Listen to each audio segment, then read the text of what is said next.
Pengarang saja yang berbahas. Sila teruskan. Yang lain semua sudah buat berbahas di Perhimpunan UMNO ke? Betul ni betul. Ni tak penting lah. Menang. Okey, tadi yang dipetua, saya lihat yang undang-undang ni sebenarnya bagi saya sebagai seorang anggota Jawatan Kuasa Pilihan Khas yang mengkaji Penal Code dan Criminal Procedure Code. Saya rasa agak kecewa bila saya lihat semua benda, semua perkara pasal yang kami pernah bincang dengan panjang lebar dalam beberapa penggar parlimen yang lepas itu, dan saya lihat semua patah balik, semua dengan ia ditukar back to square one lah kita kata. Saya masih ingat bila parlimen kita pada agak tahun 2004, bila parlimen menubuhkan Parlimen Select Committee yang mengkaji semula khususnya yang berkenaan dengan fasal Penal Code yang berkenaan dengan rogol itu, kita dah menjelajah seluruh negara, kita dah dengar banyak pandangan bersama dengan daripada peguam, khususnya peguam jenayah dan juga NGO di seluruh negara. Dan juga kami dah buat banyak, kami pernah juga pergi ke New Zealand dan juga Australia berbincang dengan ahli parlimen yang di mana di parlimen Australia dan New Zealand itu mereka ada jawatan kuasa yang khas yang selalu mengkaji undang-undang berkenaan dengan undang-undang jenayah itu. Banyak perbincangan telah dilakukan dan khususnya saya nak menarik perhatian ahli-ahli Muhammad dan speaker terhadap macam pindaan seksyen 376B 37 berkenaan dengan incest yang mana ia menggantikan not less than 6 years kepada not less than 10 years, dan juga pindaan 377CA itu rogol dengan gunakan objek yang mana kita dah dia patahkan minimum sentences dan tapi kita kekalkan maximum sentence. Ia telah letak balik, sekarang saya lihat letak balik not less than 5 years, 5 years minimum sentence. Begitu juga dengan 377E inciting a child to an act of gross indecency dan sebagainya.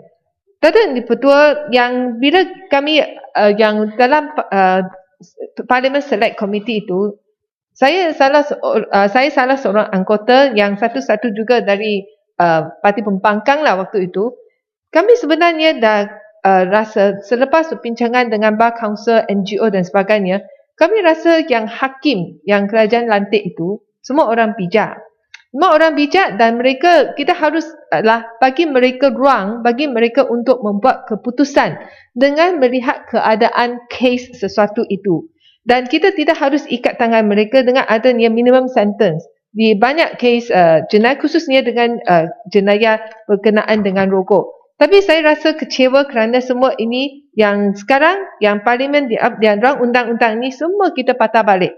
Jadi apa gunanya kita guna 1.5 tahun dah buat laporan banyak bersama dengan peguam daripada AG's Chamber dan sebagainya, dan juga staf parlimen kita ni. Jadi semua back to square one tanpa ada perbincangan. Dan saya juga rasa kecewa dengan parlimen sekarang ini yang mana kita ada ramai ahli parlimen khususnya di sebelah sini Pakatan Rakyat yang selalu ada peguam yang handal, yang selalu dipuji-puji oleh Kinabatangan. Yang hari itu yang kita dengar dia banyak puji peguam-peguam di sebelah sini. Kenapa kita tak ada perbincangan? Kenapakah kita tidak adakan satu Parliament Select Committee untuk meneliti semua pindaan yang dibentangkan dalam rang undang-undang ini, supaya kita ada satu persetujuan, ada satu persefahaman, supaya kita boleh adakan undang-undang yang lebih lengkap.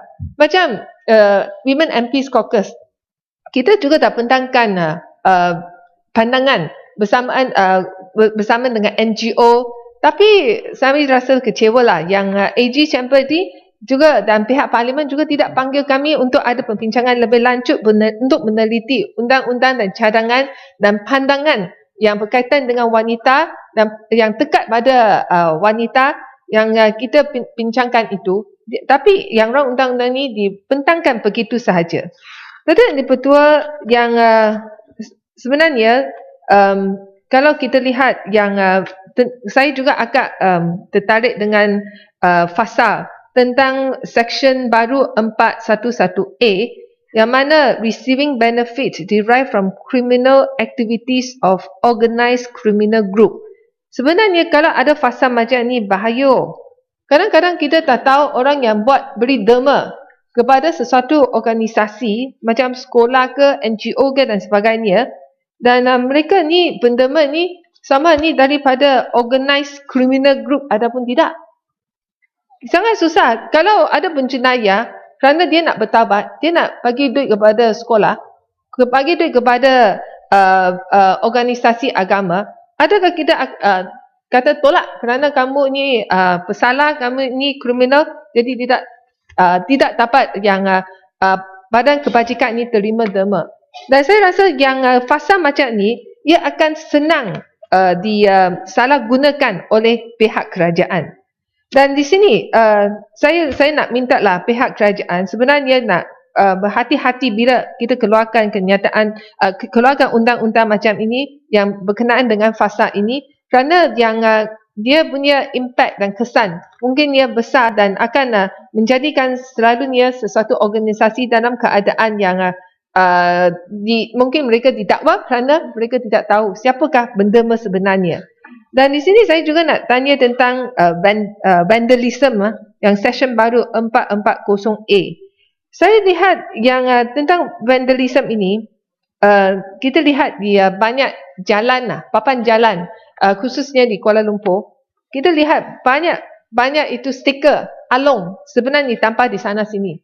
Kita memang ada undang-undang yang menyekat aktiviti along, itu peminjam wang yang tidak sah itu.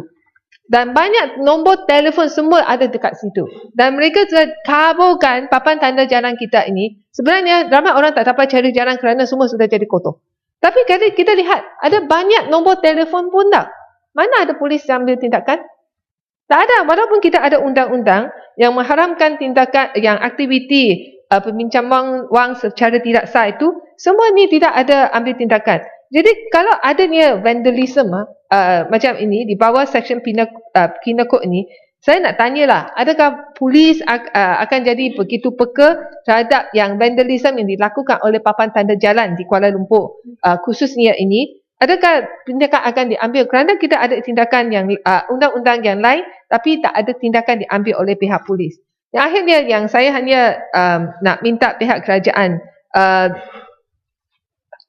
saya nak minta pihak kerajaan, bila apa-apa pindaan undang-undang yang serius seperti ini dibentangkan, haruslah kita ada pendengaran.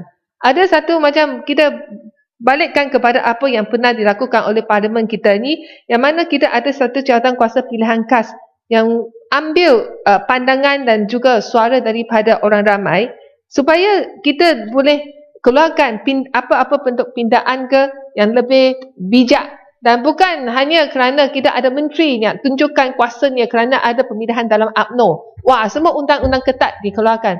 Kita lihat kita ada banyak undang-undang ketat di Malaysia. Macam undang-undang gantung sampai mati bagi mereka yang mengedarkan tadah. Tapi adakah yang ada undang-undang seperti ini yang begitu ketat ini telah pun kurangkan kadar pengedaran tadah di Malaysia? Kita lihatlah statistik. Adakah undang-undang ketat ini membantu? Kerana selalunya orang yang melakukan kesalahan, pada waktu mereka melakukan kesalahan tu, mereka tak ingat ada undang-undang macam ni. Khususnya jenayah rogo macam ini. Pada waktu itu, mereka tidak tahu ini undang-undangnya adalah begitu ketat. Pada waktu itu mereka tidak tahu. Khususnya bagi remaja yang ada kan hubungan seks yang mana merupakan satu kesalahan dalam penal code ini. Tapi kalau kita ada undang-undang ketat, ia tidak dapat kita kata mengurangkan kadar jenayah. Dan kadang-kadang dalam kes seperti incest macam 376B yang pindaan ini, kita bagi yang minimum itu 10 tahun.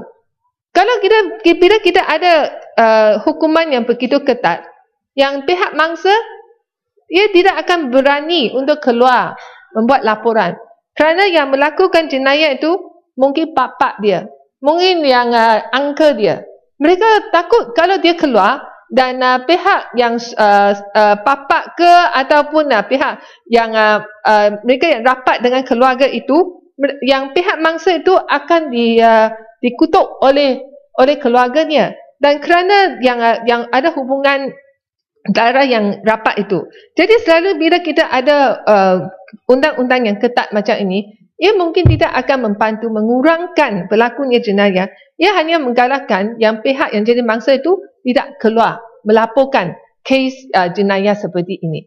Jadi saya hanya nak minta pihak kerajaan ambil perhatian dan juga kajian yang semua laporan yang telah dibuat oleh yang bekas Parliament Select Committee itu sebelum buat apa-apa lagi pindaan Penal Code dan juga CPC. Sekian, terima kasih.